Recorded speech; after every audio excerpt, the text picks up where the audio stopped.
Olá, meus amigos empreendedores, sejam muito bem-vindos a mais um episódio do nosso podcast A Grande Virada. E o meu convidado especial da mesa de hoje é Everton Lima. Everton, boa tarde, tudo bem? Boa tarde, Rafa. Me permite aqui fazer uma abertura sobre quem é Everton Lima para quem está nos ouvindo. Everton carrega valores sólidos que começam na família. Ele é filho de Dona Maria Cleusa e do seu Euclides, pai do Henrique e marido da Francine há 15 anos, certo? Aos sábados, com o filhão, ele se reconecta no que realmente importa: família. Sua trajetória começou cedo e foi sendo construída com muito trabalho, escolhas e coragem para mudar a rota quando preciso. Nada veio por acaso. Hoje, atua com consultoria financeira, CFO e desenvolvimento de negócios, movido por uma inquietude que busca mais do que resultado. Busca sentido, equilíbrio e impacto. Everton, seja muito bem-vindo. Bora começar? Bora, obrigado pelas palavras aí. Vamos lá, vamos juntos. Vai ser um prazer estar com você nessa mesa, aprender contigo, que entende muito sobre o mundo dos negócios. Acho que tem muitas dicas legais aqui que a gente pode trazer para os empreendedores que vão estar nos ouvindo. E para a gente começar o nosso bate-papo aqui, queria que você falasse um pouquinho de como foi a sua trajetória. Como é que o Everton chegou onde ele chegou? Como é que ele se tornou um grande consultor financeiro que atua em grandes empresas multinacionais, empresas de grande, pequeno e médio porte? E como é que você foi adquirindo aí essa jornada empreendedora? E depois a gente fala um pouquinho do Everton empresário. Tá bom. Primeiramente, Rafa, obrigado pela oportunidade. Parabéns aí pelo podcast, pela equipe que você tem aí, pela empresa. Muito bom. Obrigado. Bacana estar caminhando com vocês e dizer que eu aprendo muito com vocês a cada dia. Vocês nos inspiram aí. E espero que cada vez mais vocês cresçam.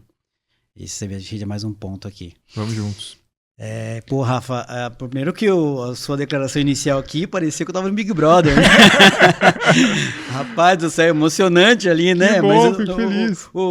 A diferença é que lá é eliminada, aqui você é introduzida, aqui a gente é uma apresentação, aqui né? Aqui você é a estrela da casa. É a estrela, né? Poxa, não tô no paredão, né?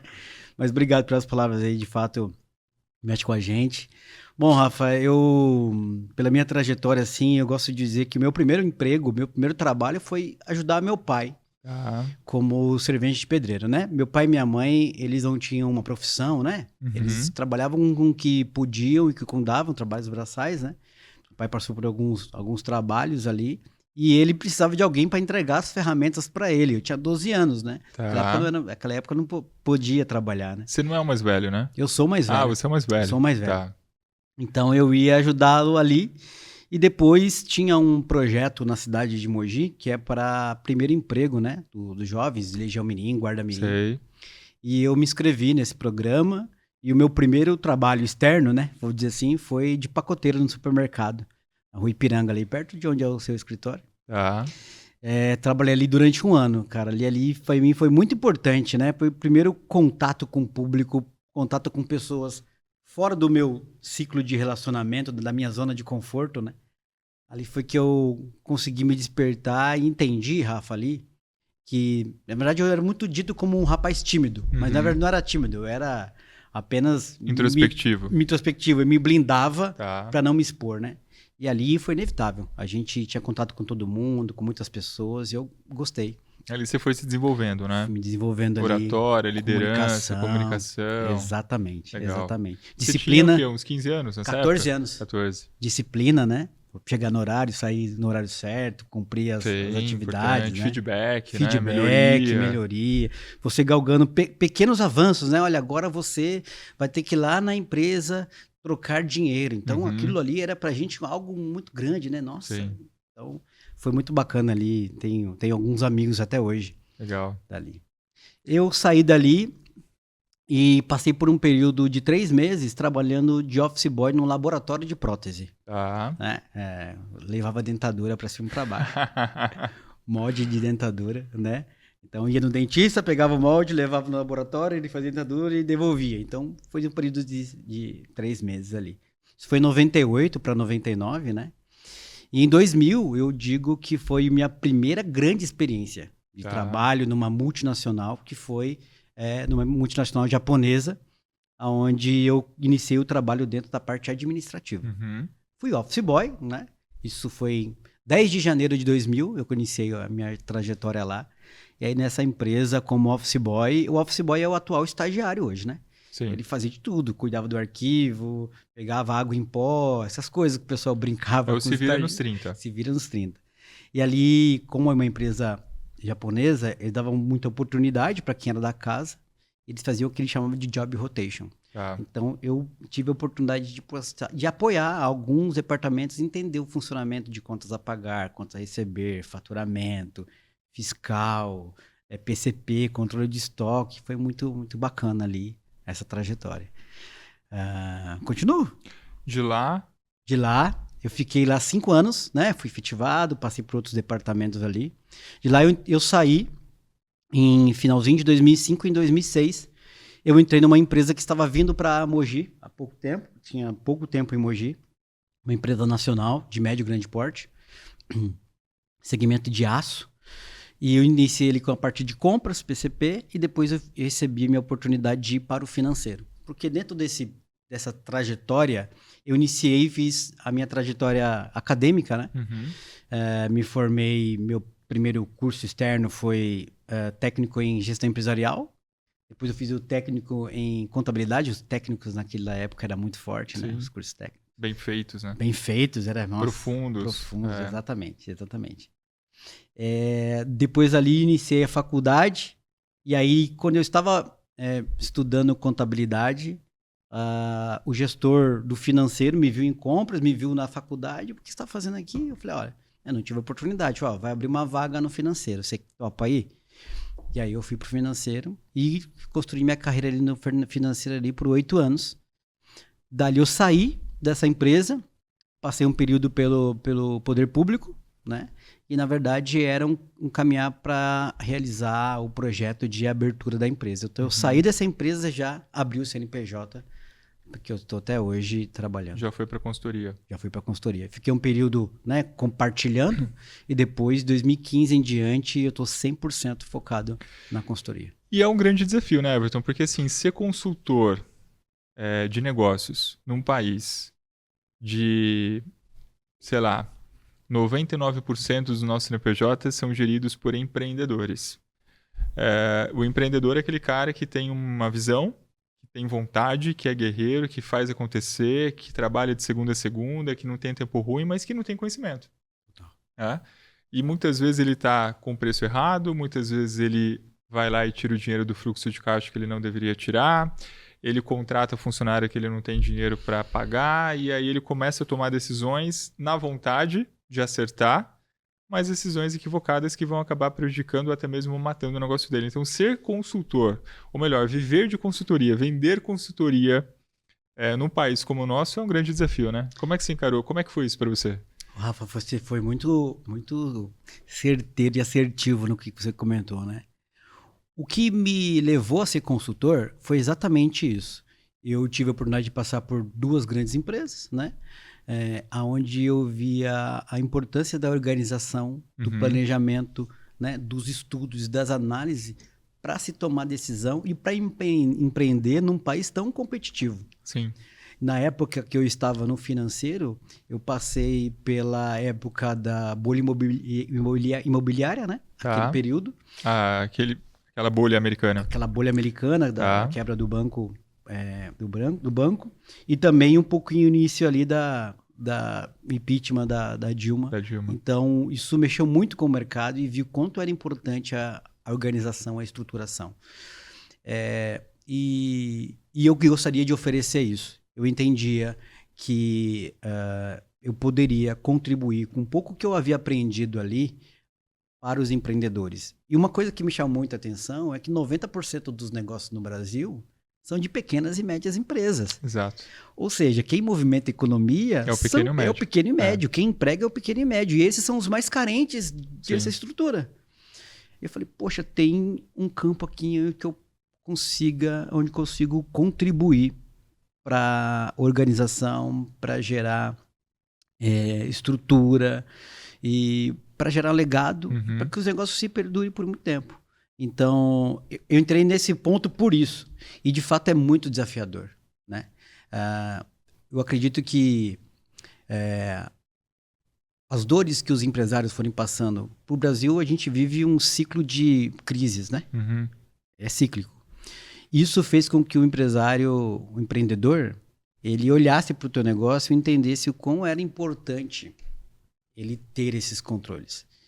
E aí, o mercado também, as crises, fez com que os empreendedores olhassem para isso e, quando visse a consultoria, entendia que ele precisava desse fator. Então, acho que as crises que trouxeram para nós as nossas oportunidades de trabalho de consultoria. Sim. Foi muito mais isso. É porque, na real, assim, a gente que é empresário no Brasil, a gente sabe que a gente vai passar por uma grande crise em algum momento. Porque viver no Brasil é viver em crise. É isso. Só que como é que eu vou enfrentar a próxima crise? Acho que essa é a grande pergunta. Total, Como perfeito. é que eu me preparo para a próxima crise? Como é que eu saio mais ileso? Porque quando acontece a crise, tem dois cenários que inevitavelmente vão acontecer.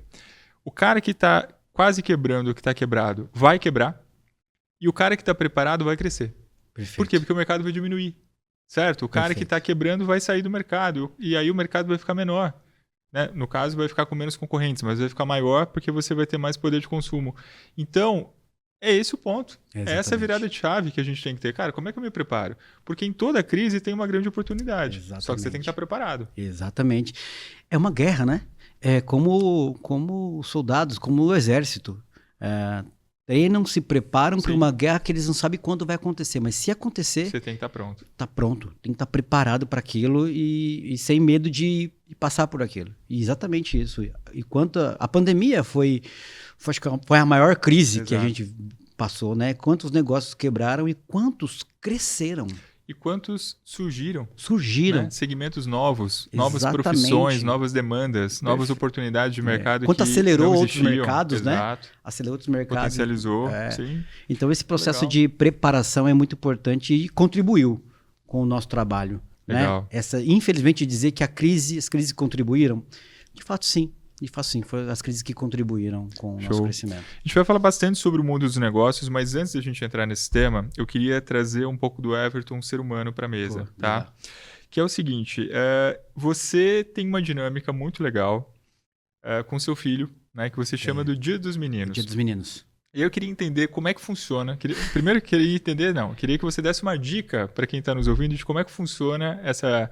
Vou chamar de brincadeira, que não é uma brincadeira, entre aspas, né? Essa dinâmica que você tem com ele. O que te inspirou? Quais foram as influências que você teve para você construir essa narrativa? Que eu acho que é construir história, né? É construir conexão, é você ter um momento ali de pai e filho que não se compra, que não se paga, que é uma coisa muito genuína e muito única. Como é que é isso? Fala um pouquinho pra gente. Poxa, Rafa, para mim foi muito natural porque eu recebi isso. Tá. Eu tinha o meu Dia dos Meninos, que era um dia de passar com o meu pai. Tá. Porque o meu pai trabalhava de noite, na época, né? E quando ele tinha uma folga, ele levava a gente num clube siderúrgico. Pô, lembro. Né? Hoje em dia é o Parque da Cidade, né? Então, para mim, eu tinha 3, 4 anos e aquele era o dia mais especial para mim, porque eu passava a semana inteira com a minha mãe, obviamente. E naquele dia meu pai me levava para fazer uma coisa diferente, simples e diferente. Levava para tomar vitamina no centro de Mogi, naquele lugar famoso ali de vitaminas. Sei. Me levava para ir no mercado municipal, comer pastel. Me levava na feira. E tudo a pé, né? Naquela época não tinha carro. Então, aquilo para mim era muito importante, me marcou muito. E hoje, quando eu ando pela cidade, eu lembrava, nossa, que eu fiz isso, nostalgia, aqui, eu fiz né? aquilo, aquela nostalgia. Eu perdi meu pai em 2014, um ano antes do meu filho nascer. Quando o meu filho nasceu, eu posso dizer que ele me salvou de uma depressão, né? Eu estava mal, e minha esposa anunciou que a gente estava grávida, nós estávamos grávidos, e meu filho nasceu dias antes de completar o ano da morte do meu pai. Então, aquilo foi muito significativo, eu entendi os sinais. Quer dizer, seu pai faleceu 2, 3 meses depois e sua esposa engravidou. Meu pai faleceu 30 de janeiro, ela ficou grávida em abril.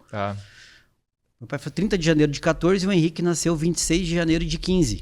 Então, eu não tive a oportunidade de chorar um ano depois.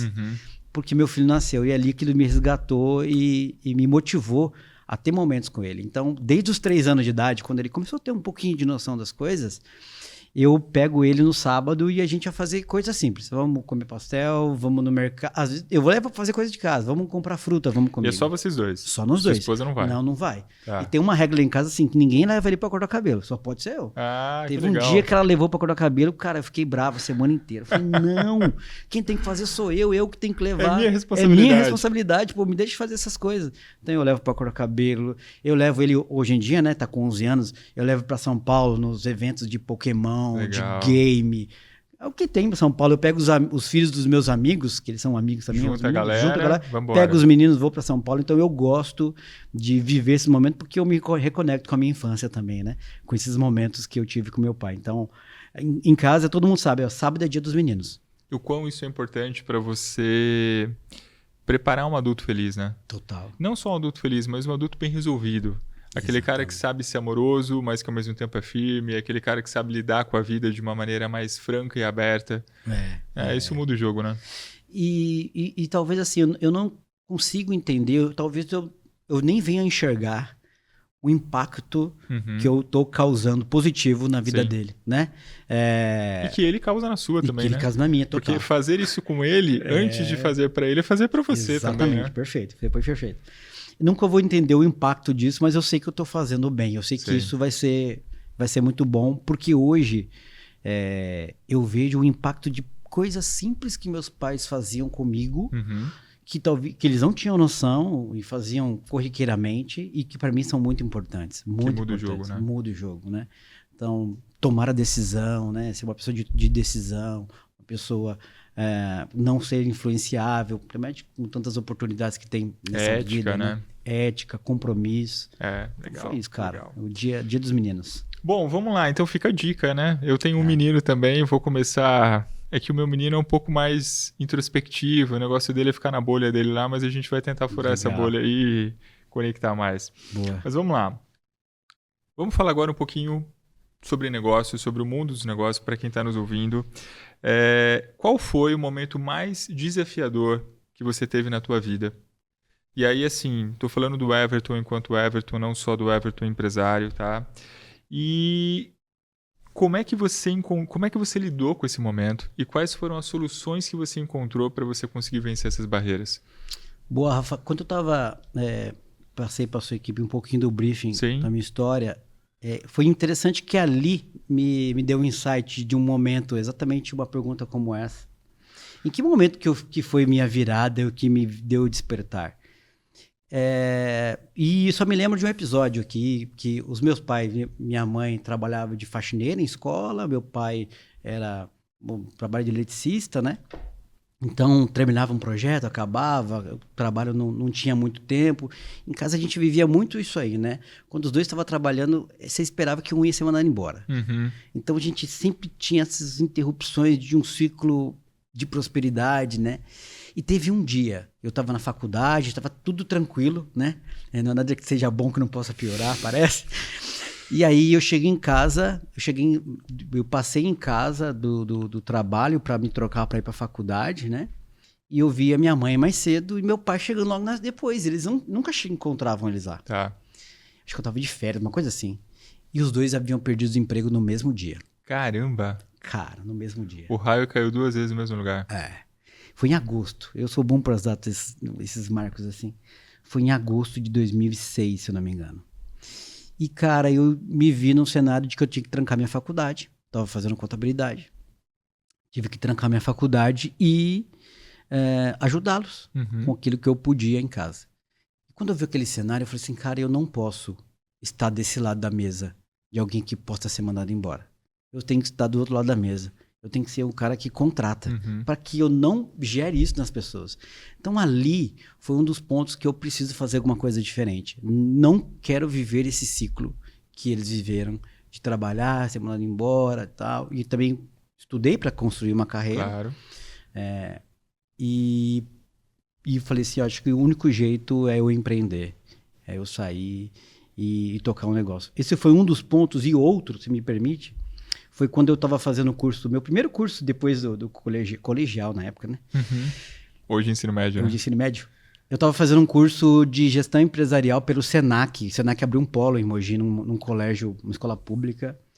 E eu O projeto era construir uma empresa, toda a parte administrativa, gerenciar, entregar contabilidade, todas as áreas. E eram 4 grupos na minha turma. E a minha turma nós terminamos primeiro e eu encabecei aquele projeto. Quando eu terminei, o professor viu o trabalho, ele me fez um convite. Everton, eu gostaria que você fosse o consultor do outro time. Eu gostaria que você pegasse um da turma e acompanhasse ele até o final, enquanto eu cuido de 2, o seu terminou, você cuida de 1 e ajuda. Eu ajudei o outro grupo, e o outro grupo também tirou uma nota boa. Eu falei, rapaz, eu gostei disso aqui. Tenho talento para isso. Gostei de ajudar a empresa, de enxergar problema de fora e uma solução fácil e simples para resolver aquilo. Então foi aquilo em 2002 que eu falei, um dia eu vou fazer isso. E quando aconteceu em 2006, eu falei, é isso que eu quero. Eu preciso sair desse ciclo de trabalhar para alguém e ser o cara que emprega. Então, foi esses dois pontos. A partir daí, você foi começando a construir a tua narrativa para você chegar até a tua empresa, a tua consultoria, assim consequentemente. Exatamente. Legal. Dentro dessa linha que você está falando, eu quero entender um ponto importante, que é assim, a gente quando fala em negócio, em vida empresarial, etc., a gente fala muito em propósito, né? A minha dúvida com você é o seguinte, quando o Everton encontrou o seu propósito, e aí eu acho que está um pouco dentro dessa resposta que você deu, mas mais do que isso é como que você, Everton, começou a construir a tua jornada de vida para chegar na autorrealização do seu propósito. Como é que você conduziu os seus anos, a tua vivência, o teu amadurecimento, como é que você fez essa carreira se consolidar para chegar onde você chegou? Bom, primeiro a transformação ela começou de dentro, né? Eu precisei passar por um processo de mudança de hábitos de vida. Eu passei a frequentar uma religião, frequentar um ambiente religioso, né? Me conectar com Deus. Você não tinha isso? Eu tinha, mas aquele jeito pro forma, né? Então, na verdade, eu me envolvi num acidente. E nesse acidente que eu me envolvi, eu tava numa moto e aí a moto que eu fui não foi a moto que eu voltei. Eu troquei de lugar com um amigo. Esse amigo que queria que trocasse de moto, ele falou, eu não tô afim de morrer com ele. Troca de moto comigo. E a moto que eu estava e ele assumiu, bateu, ele morreu na hora. Cara, e aquilo pra mim... Rapaz, forte, hein? E aquilo pra mim foi uma chave de que, cara, eu acho que tem alguma coisa na minha vida, né? Nenhum detrimento dele, né? Mas eu entendi que ali eu fui guardado. Eu fui preservado, a minha vida foi preservada. E eu entendi que eu não poderia jogar a minha vida fora do jeito que eu tava jogando.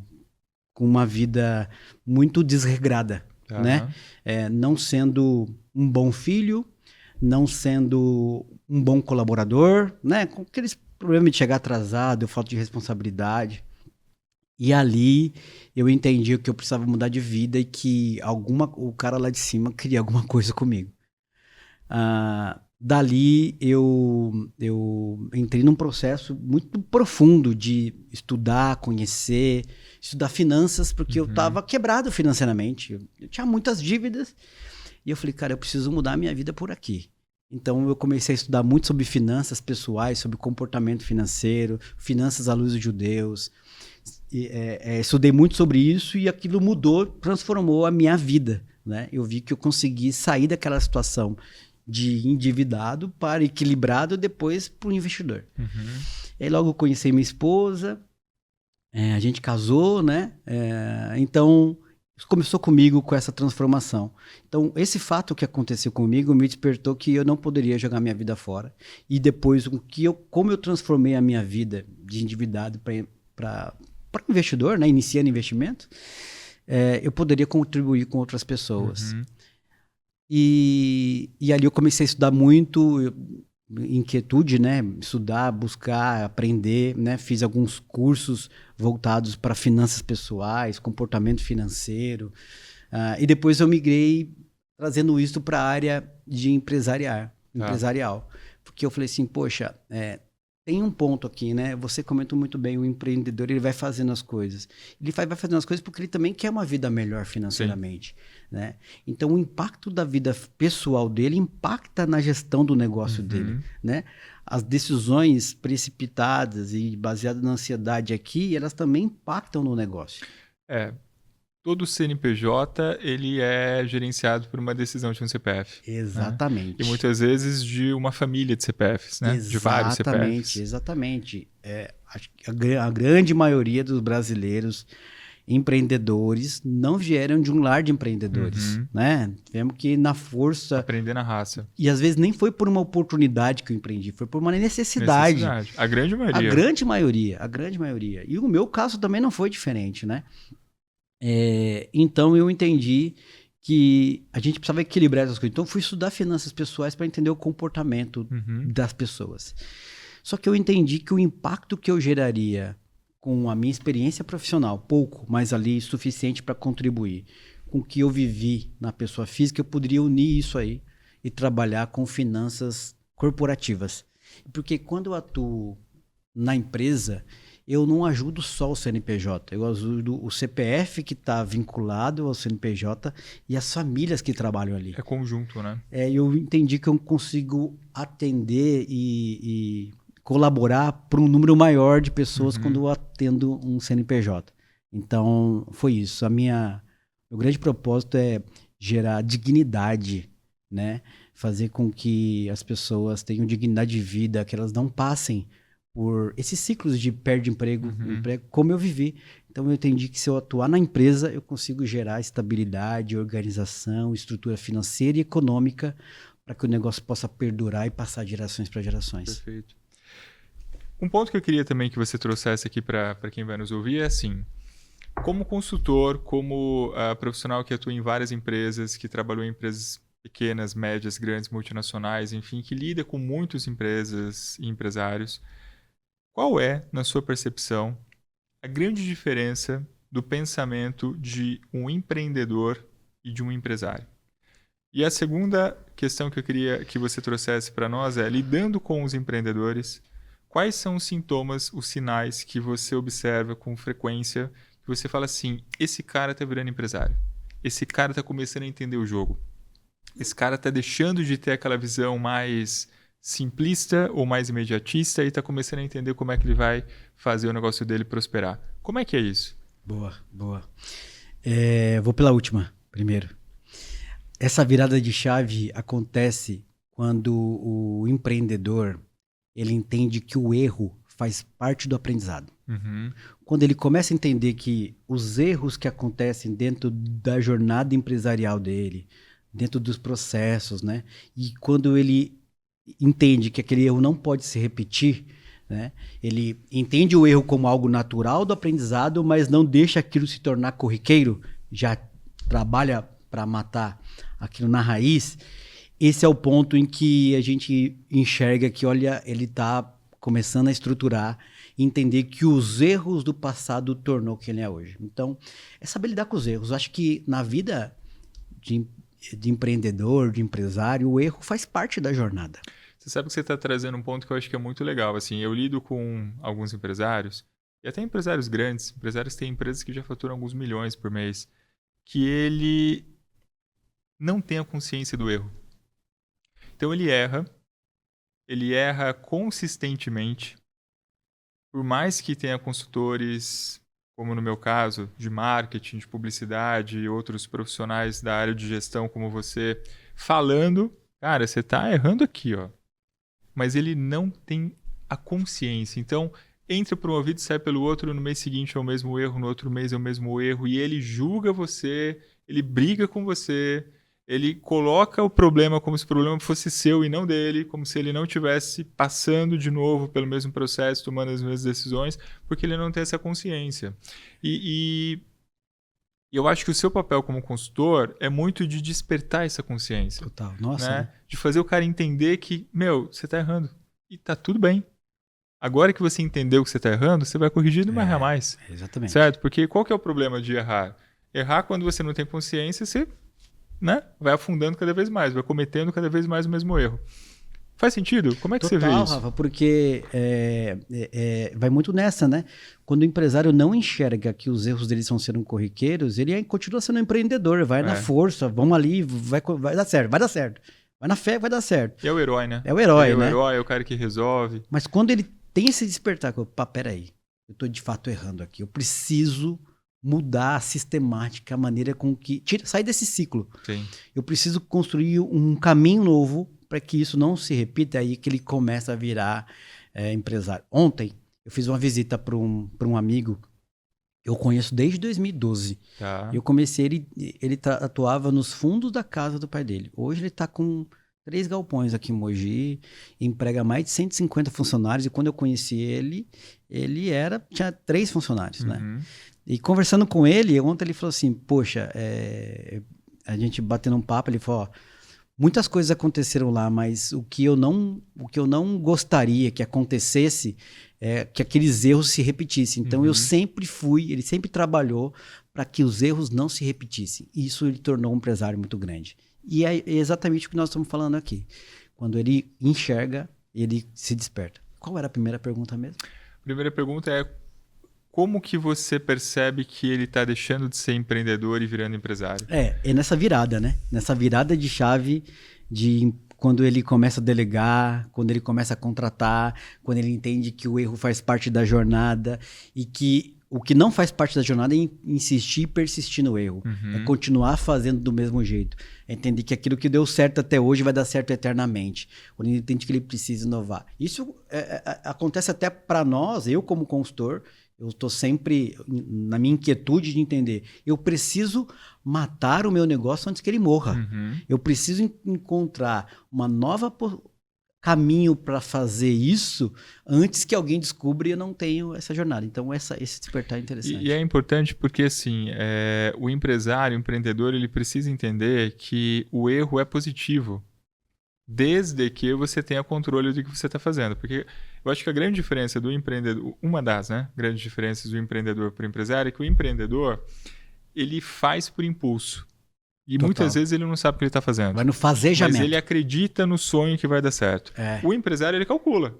Opa, tem uma margem de erro. Todo negócio tem uma margem de erro. Toda decisão tem uma margem de erro. Mas qual que é? É mais para cá ou mais para cá? O que faz sentido? E aí, bora colocar em prática. Né? E quando você tem essa gestão do erro, o que você pode fazer? Que aí eu acho que é a grande sacada que os empreendedores se perdem. Você pode consertar a rota. Perfeito. Então, você conserta o erro. Aquele erro que inicialmente era um erro vira um acerto. Total. Porque você pega o sintoma, você corrige a rota e você faz a virada de chave do negócio. E o empreendedor, ele se perde aí. E aí o teu papel é muito importante, porque o teu papel como consultor é mostrar o erro e é mostrar a direção. Agora, o papel do empresário, do empreendedor, é aceitar, né, e confiar e fazer acontecer. Rafa, que é o grande problema, você não acha? É o GPS do carro. Você coloca onde você quer chegar. O GPS vai trazer para você o caminho, a rota. E de repente, no meio do caminho, acontece um acidente nesse trajeto e o GPS vai recalcular a rota. Só que existem alguns motoristas que são teimosos e falam assim, não, eu vou continuar por esse caminho aqui mesmo. Eu não quero saber desse GPS. Esse GPS tá errado, vai me mandar para outro caminho. E ele segue insistentemente naquilo. Quando ele chega e fala, perdi tempo aqui, né? Poderia ter seguido lá. Por incrível que pareça, isso acontece com a gente. Eu faço essa analogia porque acontece. Às vezes a gente insiste em não seguir o GPS. E não percebe que está fazendo isso. Não percebe que está fazendo aquilo, porque não, eu sei o caminho. Eu sempre fui por aqui, porque agora está me mandando por outro caminho. Eu vou por aqui. E aí a gente não segue, depois no final você fala, nossa, a minha jornada poderia ter sido mais rápida. Aquele lance que a gente conversa muito na mentoria, que eu falo sobre a importância de você ter mentores, é isso. Exato. Porque ele te tira dessa zona de conforto e ele tira muitas vezes o véu do teu olho. Total. Ele fala assim, cara, essa rua que você está entrando, eu já entrei. Esse buraco que você vai pegar, eu já peguei. Você tem certeza que você quer? Porque vai acontecer isso. Né? Então, você ter pessoas que te cercam e pessoas que te orientam e que te tiram daquela realidade paralela que muitas vezes a gente entra, porque o empresário, ele se ilude, né? Ele se ilude, ele tem uma visão romântica muitas vezes do negócio. E a gente sabe que o mundo não é romântico. Né? É porrada, é selva, é você se defender no meio da concorrência. E você precisa de pessoas que sejam esse suporte. Né? Aquela questão da mesa, que a gente fala que é a mesa do conselho, cara, importantíssimo. Sem isso, você não chega onde você gostaria de chegar. É isenção emocional, né? Alguém com essa isenção emocional, olhando para o negócio, né? Olhando para o resultado, para os objetivos estratégicos, né? tirando... É importante que o empresário tenha paixão pelo negócio dele. É muito importante isso. Só que ele também precisa ter esse ouvido, alguém para ele ouvir, que tenha isenção emocional, que diga os caminhos que já trilhou, que deu certo, que deu errado, para que ele consiga viver essa jornada de paixão com menos problemas, Sim. com menos desafios. Você falou uma coisa antes, me permita? Claro. Não é o tamanho da empresa que diz se o empresário, se é empreendedor ou empresário. Porque eu já atendi empresas de médio, grande porte. Com visão empreendedora. Com a visão do empreendedor que ele batia no peito, saía e fazia. Assim como pequenas empresas. Com visão empresarial. Com visão empresarial. A diferença dos dois, Rafa, para mim está no seguinte, que o empresário, ele trabalha muito no seu comportamento, ele trabalha muito para entender a sua performance, a performance do time, né? Ele vai se desenvolvendo como pessoa para que o negócio se perdure por mais tempo. O empreendedor, ele foca só no resultado. Só no resultado, o resultado que deu, e não dá sustentação para que o negócio perdure. Então, tudo depende dele, o resultado vem dele, isso acontece por ele. Então, isso é uma coisa que acontece muito dentro dessa jornada que já passei por aí. Faz muito sentido. E aí, assim, dentro desses anos todos trabalhando como consultor, trabalhando com grandes empresas, essa pergunta você pode responder baseado num case que você teve ou baseado na tua vivência empresarial própria. Mas de tudo que você já viu no mercado, qual foi a grande virada que você viu o empresário fazendo? Você falou assim, cara, ele tomou a decisão certa, ele estava numa situação difícil, mas ele teve o insight, ele teve a iluminação, ele teve a sacada e ele teve a coragem de arriscar e de mudar o jogo. Cara, muito boa pergunta, viu? Muito boa pergunta.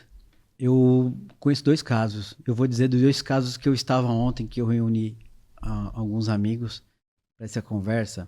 Esses 2 empreendedores vieram de história semelhante à nossa. Família não era de empreendedor, não era de empresário, nem empreendedor. Eles foram os primeiros a dar a cara a tapa, né? A caminhar e a trajetória. E a grande virada deles foi quando eles trouxeram outras pessoas para o negócio com uma visão empresarial. Sócios ou colaboradores? Sócios e colaboradores melhores que eles. Tá. Um trouxe sócio, o outro trouxe colaboradores com carreira consolidada. E isso deu para eles a tranquilidade de ter foco naquilo que eles eram bons. Eles são bons, né? Então, trazer para você pessoas... Você sabe disso, né? Trazer para você pessoas que tenham o mesmo engajamento, a mesma vontade de acontecer para o seu lado. Cara, quem tem 24 horas... Uma pessoa tem 24 horas, mas quando você junta com outra pessoa, a empresa passa a ter 48. Sim. Então, você dobra a capacidade de execução, de entrega. Então, eles trouxeram para si pessoas com carreira, com conhecimento, com capacidade técnica para apoiá-los nessa virada. Os 2 aconteceram isso. Nesse caso que você está colocando, eram empresas que já tinham condições financeiras para fazer essa mudança de quadro? Ou foi uma aposta? Uma tinha e a outra não. A outra trouxe a pessoa como sócia. Falou assim, ó, eu vou te pagar tanto de salário e o restante eu te dou de percentual aqui da minha empresa para você fazer parte dessa jornada. Então, isso é um ponto interessante, né? Porque quando o empreendedor não tem condições de pagar um salário, ele oferece um percentual do teu negócio para engajar as pessoas e fazer o negócio acontecer. E hoje ele consegue pagar. Esse ponto que você está colocando é um ponto bem interessante. Assim, e eu até queria trazer um pouco mais sobre isso aqui na mesa para quem está nos ouvindo, que eu acho que vale a pena. Eu sou a favor do sócio. Eu já vivi momentos da minha vida empresarial solitário e já tive momentos com sócios que não deram certo e voltei a ser solitário, depois voltei a ser sócio novamente, assim a vida seguiu. E hoje eu tenho sócios. Eu também. Né? Agora, o ponto que eu trago para você é o seguinte: como escolher o sócio? Porque muitas vezes a gente escolhe um sócio por uma questão de afeto, de amizade, de relacionamento, de empatia. Sim. Agora, o fato de você ser um cara legal e um bom amigo para tomar uma cerveja não significa que você vai ser um bom sócio. Para dividir responsabilidade, para dividir autonomia, para dividir dores, preocupações. E esse cálculo que você falou, se eu tenho 24 horas e você tem 24, a gente é sócio, a gente vira 48, não necessariamente. Pode ser que sim. Pode ser que não. Se fizer uma escolha errada, você diminui para 12 horas. Como é que você pensa sobre isso? Cara, eu também tive tem uma história muito semelhante à sua, né? Iniciei minha jornada com sócio, depois caminhei um período sozinho e agora voltei a uma sociedade novamente. Talvez não tenha uma receita para isso, mas eu vou dizer a minha experiência para trazer sócio. Eu vi o resultado que eles entregavam sozinho. Tá. Os resultados que eles entregavam sozinho e os nossos relacionamentos de parceria ali fez com que a gente tivesse conexões semelhantes. Então, poxa, nossas entregas como parceria deu certo, os resultados entregues para os clientes, como a gente lida com a vida. A nossa vida fora também é muito semelhante, porque... Princípios, valores. Então, isso foram coisas assim que me fizeram retroceder o que eu imaginei que não teria mais sócio, de ter sócio para poder multiplicar, né? Então, se torna 48 horas quando você se associa a alguém que teve uma entrega igual ou melhor que a sua, quando esse cara teve sozinho. Então, eu fiz um convite para alguém que era empreendedor. Eu não tive a experiência de trazer alguém do meu time de colaborador para sócio ainda, né? Mas acho que isso é muito natural da consultoria, do negócio, né? De cada um. Mas esses são 3 fatores. Ver o quanto a pessoa entregou ali, empreendendo sozinha, né? Se você já teve relacionamento de parceria, como é que foi essa relação de parceiro, né? Vamos fazer junto aquele projeto? Né? E deu certo. E terceiro, como é que é a relação dele fora dali? Desses 3 pontos, a gente depois alinha um acordo de sócios, né? Porque essa é uma coisa, não pode também só se apegar nisso. O acordo de sócio é interessante, porque tem coisas que para mim é normal e para outro é abominável. Para quem está vendo esse podcast agora, nesse momento, explica o que é acordo de sócio. Perfeito. Porque talvez para algumas pessoas isso é um termo ainda desconhecido. Perfeito. É além do contrato social, não está no contrato, né? Eu costumo dizer que é o combinado que você faz à mesa do bar com o sócio, né? E depois, quando você for voltar para ler o que vocês combinaram, tem algo escrito, né? De maneira bem informal. Mas um exemplo. Nós somos sócios, Rafa, e a empresa tem um carro, ok? É sexta-feira, 5 horas da tarde. Posso pegar o carro para ir para a praia? Isso é uma coisa que a gente põe no acordo. Eu posso usar o carro da empresa para ir na praia? Sim ou não? Segundo, Rafa fala assim, Everton, tá bom, você pode ir com o carro, mas tá sobrando dinheiro na conta, precisa de adiantamento. Posso pegar o dinheiro do caixa? Qual é a regra para essas coisas externas? Qual é a regra para conduzir a gestão do negócio? Rafa, você pode dar uma ordem para minha equipe e eu para sua equipe? Sim ou não? Esses são os acordos. É como é que a regra do jogo vai lidar com 2 peças, 2 reis. Ali. Você sabe que um dos grandes empresários que eu admirei muito no Brasil e que eu acho que mudou o jogo do show business brasileiro foi o Abílio Diniz. Né? O Abílio fez um império gigantesco, enfim, um cara incrível. Mas um cara difícil e um cara muito convicto das suas ideias, né? Mas tem uma entrevista dele que ele fala um pouco sobre isso. Ele fala assim, perguntam para ele, Abílio, qual o maior aprendizado que você teve no mundo dos negócios? Ele falou assim, olha, eu fui um cara muito grande. Eu fiz um cara que eu realizei tudo que eu queria, tive um negócio gigantesco, gerei muita prosperidade, muito dinheiro, muitos empregos. Mas uma coisa que eu aprendi faça um bom contrato. Né? Porque ele perdeu o comando do grupo que ele criou por um contrato mal redigido que ele assinou, e aí na hora do vamos ver o que vai acontecer, não estava um acordo de sócios muito bem definido e ele acabou tendo que perder o comando do grupo. E eu acho que isso para ele foi um baque muito grande, porque não era só sobre dinheiro, era sobre um legado de vida, né? Algo que ele construiu a vida toda. E entra nesse ponto que você está falando, que o que eu queria deixar também de mensagem aqui para quem está nos ouvindo o acordo de sócios, ele tem que pensar e tem que prever os problemas que nunca aconteceram. Exatamente. Né? Claro que a gente nunca vai prever tudo, mas problemas mais delicados tem que estar lá. Porque quando o problema surgir, não é o que eu penso ou o que você pensa. É o que está escrito. Né? Porque o problema... Você concorda comigo que assim, a forma que você encara um problema depende do seu momento de vida? Perfeito. Se você está no momento feliz, você vai encarar de um jeito. Se você está no momento não tão feliz, você vai encarar de outro. Só que o problema é o mesmo. Só que são fases e são momentos. Então a gente tem que entender que, cara, bota no papel. Porque quando você bota no papel, a gente não vai sentar para discutir. A gente já discutiu. E tá aqui, ó, a decisão é essa, acabou. E também trazer para a mesa que o acordo de sócios ele pode ser revisto de tempos em tempos. Eu né? diria até anualmente. Ele não está escrito em pedra. Exatamente. Né? Então, assim, opa, a empresa cresceu, mudamos de patamar, estamos num outro nível agora de negócio, muda o acordo de sócios, Perfeito. porque são outros problemas, é uma outra operação, é um outro time, assim consequentemente. Exatamente. Né? E tem uma coisa que acontece muito, Rafa, é o seguinte. Eu tenho feito, nos últimos anos, muito trabalho de valuation, né? Para quem não sabe, precificação de quanto vale o negócio. Não para negócios que querem ser vendidos para outros grupos ou alguém quer comprar, mas para cisão societária. Sim. Por quê? Porque os combinados lá no começo, o que juntou as duas pessoas lá no início, não são as mesmas coisas que estão mantendo a relação. E por falta desse acordo, e falta desse alinhamento, falta dessa atualização, muitos negócios estão se dividindo por conta desse desacordo de sócios. Então, é triste eu fazer esse tipo de trabalho, né?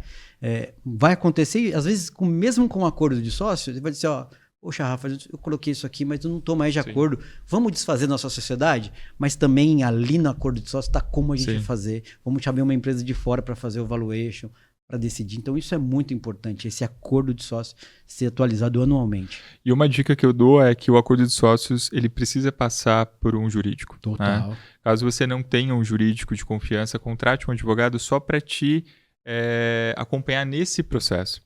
Porque não é um papel de pão que você vai colocar lá 2, 3 regrinhas. É uma minuta que você vai colocar. É quase um contrato social, só que ele não tem o mesmo valor de um contrato social, mas você vai colocar ali as regras, juridicamente falando, o que pode, o que não pode, o que é aceito, o que não é aceito. O que vai acontecer se a pessoa descumprir a regra. Exatamente. Né? Quais são os efeitos que podem acontecer. Trazer o equilíbrio ali dessa relação, né? Porque isso é maturidade, né? Perfeito. Isso é maturidade empresarial. Esse é um dos pontos que diferencia o empreendedor do empresário. Porque o empreendedor, quando ele briga com o sócio, porque o sócio pegou o carro no final de semana e foi para a praia, ele vai para casa e leva o problema para casa, porque muitas vezes é até a família. O empresário não vai fazer, ele vai falar, pô, você descumpriu a regra? Jurídico, vai lá, resolve o que tem que resolver, já está no papel e vida que segue. O Rafa, eu vou trazer, você falou uma coisa muito, muito, muito delicada, que é, de fato, muitos empresários fazem isso quando o sócio não é da família. Mas é importante fazer isso quando é família, filho, esposa, marido. É importante ter esse acordo de sócios. Para também resguardar e você separar que ambiente nós estamos agora e o que nós vamos discutir. É uma autopreservação, né? Perfeito. Do negócio. Perfeito. E da sua saúde mental também. Saúde mental, né? Senão você vai no aniversário do sobrinho e tá falando, e aquele negócio lá. Sem chance. Não dá. Bom, vamos lá. Queria entender um pouquinho o que é sucesso para o Everton. E eu sei que tem coisa nova chegando aí, eu quero entender quais são os planos do futuro, o que vai surgir daqui, talvez aí o mês que vem, daqui alguns poucos dias, algumas poucas semanas. O que vem por aí?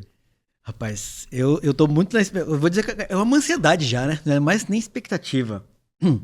Rafa, eu tenho, como eu comentei com você um pouco antes, eu tenho uma inquietude de trazer um pouco mais de inovação para o trabalho, né? E você também falou uma outra coisa, que é o empresário, muitas vezes, ele transfere a culpa do negócio para o consultor, o prestador de serviço, né? Eu tenho notado ultimamente que quando a gente entra numa empresa, realiza um bom diagnóstico, entrega um projeto, quando entrega, tá todo mundo feliz, todo mundo contente, porque de fato a gente entrega resultado.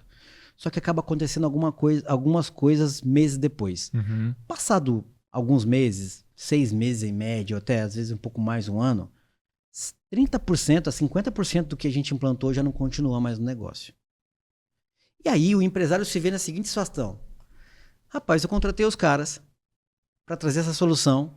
Passado um ano que eles saíram, eu voltei a ter um problema ou um problema maior. E muitas vezes não é por conta do prestador. O mercado é dinâmico. Não é?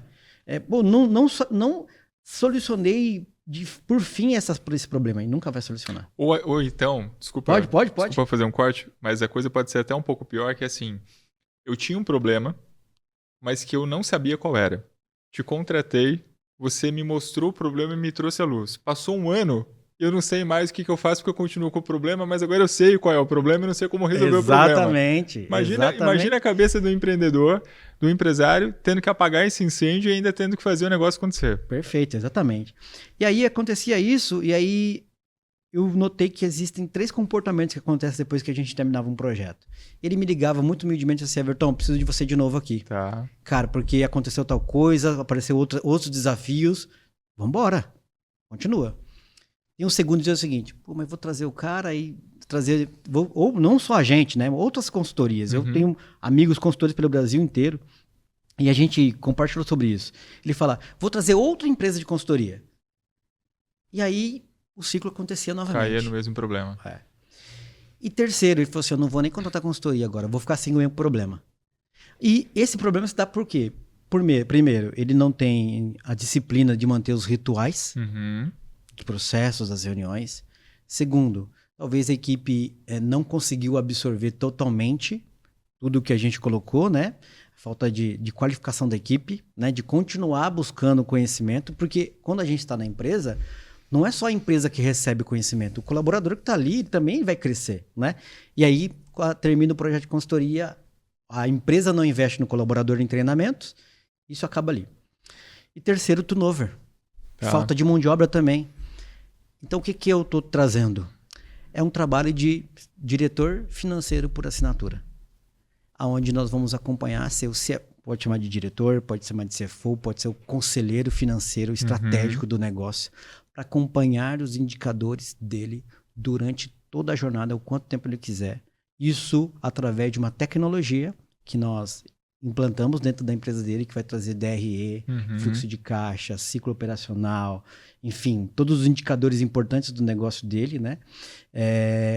Isso com uma IA conectada, ou seja, ele pode perguntar para a IA sobre o negócio dele, vai trazer resposta para isso e com as reuniões estratégicas para que ele possa avançar. Então, eu entendi que com isso eu consigo trabalho no projeto de consultoria, estrutura e continuo dando assessoria para ele com um valor muito mais acessível, usando tecnologia. Essa é a novidade que nós estamos Isso trazendo. É local ou não?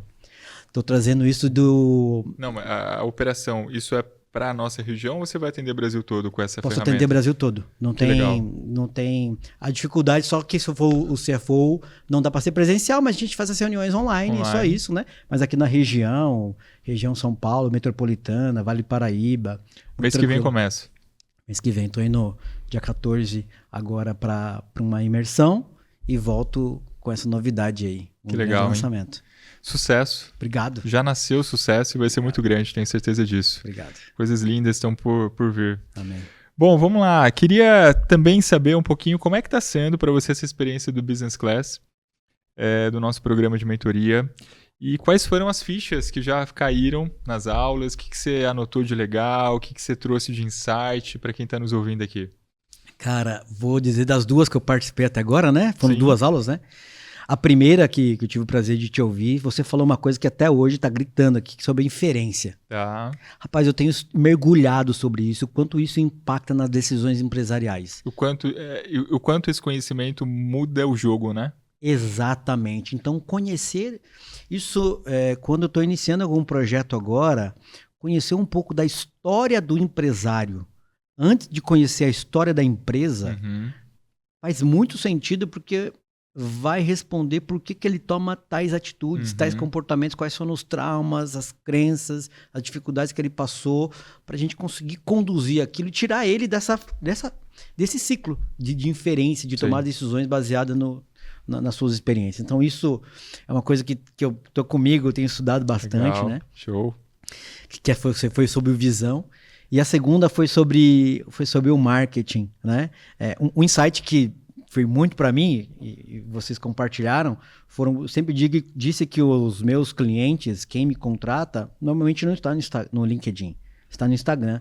Mas você me falou uma coisa, mas talvez tal produto pode estar lá. Sim. Você não precisa, seu cliente não está lá, mas talvez esse tipo de serviço, que é o Evaluation, o M&A, pode estar lá. Eu falei, rapaz, não tinha pensado nisso.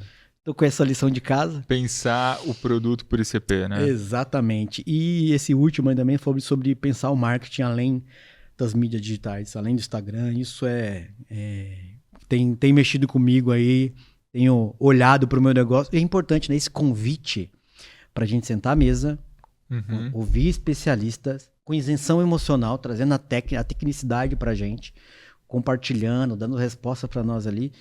Quando a gente sai do nosso ambiente de trabalho e vai para um outro lugar, inconscientemente, a gente tem que nós estamos olhando a nossa empresa de fora. Isso é um grande ganho. Então, será fazer um convite para que toda reunião de conselho seja feita fora do ambiente da empresa. Para que você tenha aquela ambiência, né? Oxigena isso, a ambiência, a música, e fala, nossa, estou olhando, minha empresa está lá, eu não estou aqui. Então, é como se você saísse do problema, né? Perfeito. E visse o problema de cima e não... Perfeito. Não tendo que tomar a decisão estando dentro do problema. É o overview effect. Né? Olhar legal. o problema, o efeito de você olhar de fora, né? Isso é muito importante. Show. Legal. Bom, vamos lá. A gente tem a nossa dinâmica do livro, certo? Total. Que a gente pede aqui para o nosso convidado nos presentear com um livro. Que livro você trouxe? Por que esse livro é importante para você? Qual é a narrativa que ele traz? E o que você quer indicar aqui para quem está nos ouvindo, ler esse livro, conhecer essa história? Me fala um pouquinho. Pô, eu trouxe 2 livros, tá? Pô, show de bola, adoro Falei ler. um pouco da minha história, como eu consegui mudar a minha vida financeira. Então, eu escrevi um livro. Legal. Que fala sobre a relação nossa com o dinheiro e com Deus. Pô, né? que incrível. Então, Deus Mamon é quem você adora. Mamon é o Deus do dinheiro e Deus é o Deus do universo. Vou mostrar aqui para a câmera. Isso aí é um pouquinho da minha história financeira. Esse livro, quem quiser adquirir, como que consegue? Rapaz, tá na Amazon ou não? Chama no Instagram que eu encaminho. Tá na Amazon também. Tem e-book. Tá na Amazon. Legal. Dá pra comprar e-book lá também. Show. Tá lá. E esse aqui eu vou deixar você abrir. Opa, obrigado. Vamos lá, que honra, hein? Cara, é isso aí. Eu acho que tem muito a ver com o papo que nós tivemos hoje. Tem vários livros que eu queria trazer, mas esse aqui, acho que por eu não ter encontrado os outros, eu acho que esse casou. O título já adorei. Casou. Avalie o que importa. Importante, né? Cara, esse livro fala sobre a importância dos OKRs, Legal. dos objetivos estratégicos, e quanto a empresa passa por esse ciclo de focar nesses objetivos estratégicos que realmente importa para o negócio. Isso faz com que o empreendedor saia dessa cadeira de empreendedor e vire empresário e vá focar com aquilo que de fato vai gerar resultado para o teu negócio. Quando você implanta essa sistemática de OKR, de objetivos estratégicos, você deixa de cuidar de coisas, de fazer microgerenciamento. O empresário ele deixa de participar de reuniões burocráticas e passa a participar de mesas estratégicas onde vão atender os objetivos estratégicos dele. É óbvio que não é na primeira implantação que tudo vai dar certo. A empresa precisa passar um ciclo de uns 12 meses com esse exercício de implantar os OKRs, o OKR, para que o negócio de fato venha trazer as transformações necessárias para que ele possa crescer, prosperar e expandir, olhando de fato para aquilo que importa dentro do negócio, inclusive pessoas. Ouvindo você falar, uma coisa que eu sempre falo para os meus clientes que é assim, dificilmente eu vejo um empresário que erra na estratégia, um empreendedor que erra na estratégia. O erro está na tática. Exato. O erro está no dia a dia. O erro está em como é que eu faço aquela ideia que é brilhante, que tem tudo para dar certo, virar realidade. Perfeito. E o OKR é isso. O OKR é quais são as metas diárias, semanais, mensais que você tem que ter para fazer com que a ideia saia do mundo das ideias, vire uma realidade e vire um produto, vire um serviço, vire, enfim, uma esteira de venda que você tem que ter na tua empresa. Né? Sai da utopia, né? E o quanto é difícil para o empreendedor brasileiro lidar com o OKR, né? Cara, é muito difícil para a gente. Parece que é algo contra a nossa cultura. Porque a gente tem esse lance do vou dar um jeitinho, vou resolver, vamos fazer acontecer, no final dá tudo certo. E aí a gente se perde. Total, né? cara, total. Esse é muito isso mesmo ponto aí. Crítico. Obrigado. Vou ler. Depois a gente marca um café para a gente poder um papo sobre isso aqui e a gente aprofundar esse tema. Perfeito. Bom, e para a gente poder encerrar aqui o nosso podcast, que está muito legal, mas a gente está aqui quase uma hora falando. Meu Deus. Everton, para quem está nos ouvindo, a gente vai ter muitas pessoas nos ouvindo. Esse episódio ele vai ficar no YouTube, enfim, para sempre. Eternamente. A gente vai ter muitos cortes na internet e as pessoas vão ter acesso a esse conteúdo. E eu acho que vão ter pessoas que vão estar felizes nos ouvindo. Vão ter pessoas que vão estar angustiadas nos ouvindo, vão ter pessoas que vão estar perdidas, tentando encontrar em uma palavra, em uma frase que você trouxe aqui no nosso podcast, uma virada de chave, uma inspiração, uma motivação. Então, assim, pensando no mundo, né, em todo mundo que está nos ouvindo, pensando nessa internet que a gente vive, que tem tanto ruído, tem tanta informação perdida, e também tem tanta informação boa, qual mensagem, qual aprendizado, qual sentimento em forma de palavra, você gostaria de deixar para a eternidade, para esse podcast aqui, para quem está nos ouvindo, principalmente para o empreendedor que está tentando, que está batalhando, que está querendo construir algo maior e que muitas vezes não vê solução ou acha que a solução nunca vai existir e que ele não vai dar certo. Você, como um grande consultor que trabalha muitos anos no mercado, cara, o que você poderia deixar de mensagem para quem está nos ouvindo agora? Muito boa, Rafa. Puxa, são tantas coisas assim, mas primeiro que ele precisa fazer com que o negócio dele, vou falar sobre o negócio, né, e indiretamente vai atingir a pessoa física, é que o resultado que ele quer gerar no negócio dele não passe por cima de pessoas. Porque eu acho que precisa respeitar as relações humanas, você precisa valorizar as pessoas, porque por mais que seja difícil empreender de maneira correta, ética, né, por tantos desafios, né, e caminhos que apareçam, é importante que ele siga esse caminho, né, de ética profissional, que não passe por cima das pessoas, porque tudo volta. Tudo que você planta, você colhe. E aí fica aquela palavra, né? O que você vai colher? Hoje é um dia de colheita. Uhum. E hoje eu colho o que eu plantei alguns anos atrás.